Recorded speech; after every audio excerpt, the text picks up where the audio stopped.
오늘은 마스터 모어님의 가르침을 담은 책 내면의 창조적인 힘의 제6장 힘과 지혜에서 그 일부를 소개합니다.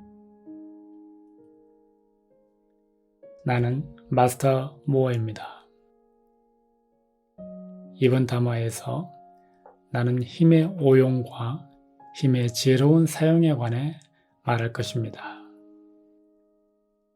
삶의 목적은 여러분의 성장입니다.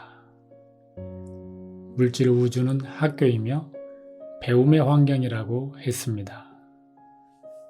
우주는 거울처럼 작동합니다.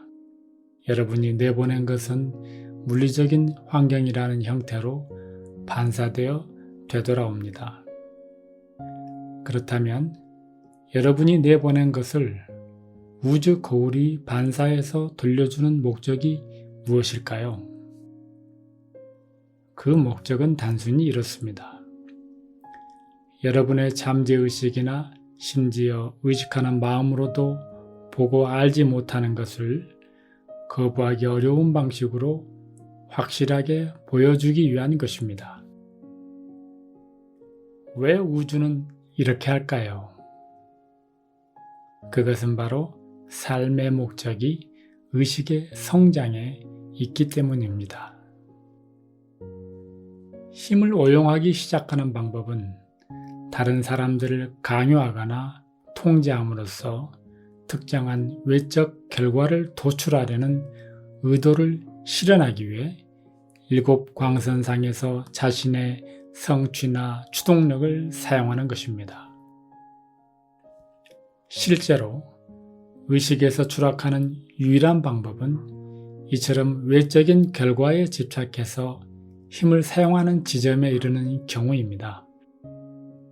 즉 여러분이 힘과 속임수를 사용해서 어떤 일이 일어나거나 일어나지 않아야 한다는 자신의 특정한 비전에 다른 사람들이 따르도록 강요하는 것입니다. 여러분에게는 각자 자유의지가 주어졌습니다. 따라서 여러분에게는 그 자유의지와 창조적인 능력을 실험할 권리가 있습니다. 하지만 창조력으로 실험한다는 것이 바라는 무엇이든지 다 할 수 있다는 의미는 아닙니다. 알다시피 여러분은 자유의지를 가진 개별적인 존재이지만 홀로 있는 환경에서 개별적으로 존재하지 않습니다. 여러분은 언제나 공존하며 자기 인식하는 다른 개별적인 존재들과 함께 특정한 환경을 공유하고 있습니다. 이상적인 시나리오 아래로 내려간 지구 같은 행성에 육화할 때는 여러분은 자신을 분리된 존재로 봅니다. 여러분은 다른 사람들이나 자신의 환경에 분명히 영향을 주면서도 어쨌든 자신에게는 영향을 주지 않을 수 있다고 생각합니다. 이것은 본질적으로 분리의 환영입니다. 우리가 이원성 의식이라 칭했던 이것은 이 환영을 정당화하고 그래서 이 환영에 기반을 둔 자신의 행위를 정당화하는 효과를 가집니다. 우리는 종종 여러분 내면의 감각이자 천진함인 직관을 예리하게 해야 한다고 말했지만 직관은 추론과 밀접하게 연관되어 있습니다. 추론은 영적인 성장의 적이 아닙니다. 여러분이 추론할 수 없다면 단지 모든 상황을 직접 경험하는 한 가지 방법으로만 성장할 수 있기 때문입니다. 모든 것을 경험하려면 거의 무한히 긴 생애가 걸릴 수 있다는 사실을 알 수 있습니다. 따라서 온갖 일을 모두 경험해야 하는 것을 피하는 유일한 방법은 더 높은 추론 능력을 사용하는 것입니다. 내 말의 요점은 가장 낮은 의식 수준에서조차 사용할 수 있는 추론 능력을 그들이 사용하지 않는다면 배울 수 있는 방법은 단 하나뿐이라는 것입니다. 그것은 그들이 현재 의식 수준에서 바라는 무엇이든 행하고 나서 우주 거울에서 되돌아오는 카르마를 경험하는 것입니다.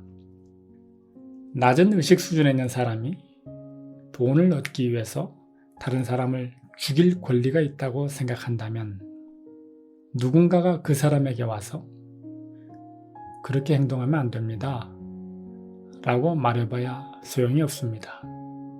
그 사람은 배우려 하지 않습니다. 왜냐하면 그는 추론을 해나갈 어떤 것도 가지고 있지 않기 때문입니다.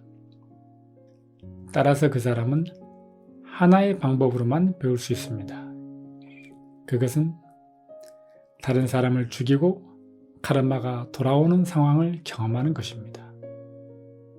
비록 죽이는 행위가 더 높은 관점에서는 잘못된 행위이지만 그럼에도 불구하고 특정한 의식 수준에서는 이것이 사람들이 배울 수 있는 유일한 방법임을 이해하겠습니까?